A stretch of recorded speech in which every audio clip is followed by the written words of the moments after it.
La Candela és una presentadora consolidada que desitja un canvi a la seva vida. El Llorenç és el director del programa i vol crear una família amb la Candela. Vols que formem una família? Com? Doncs això. A la Candela, això de les famílies no la convenç gaire. Ni érem parella, ni serem família.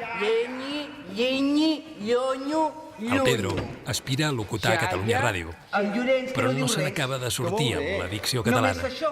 Què més vol? L'Anna és la típica becària que aspira a arribar ben amunt. Vaig seguir amb la universitat.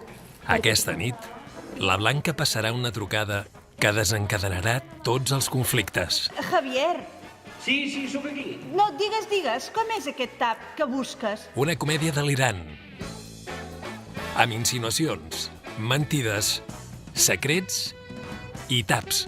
Molts taps. Molts taps! I tapes, també he provat tapes. Com és que provaves tapes i no m'has dit res? Gags divertidíssims, personatges llunàtics. Pensa que... Aquest març no et perdis la nova comèdia del grup de teatre del centre. Nit de Ràdio 2.0. Una comèdia radiofònica.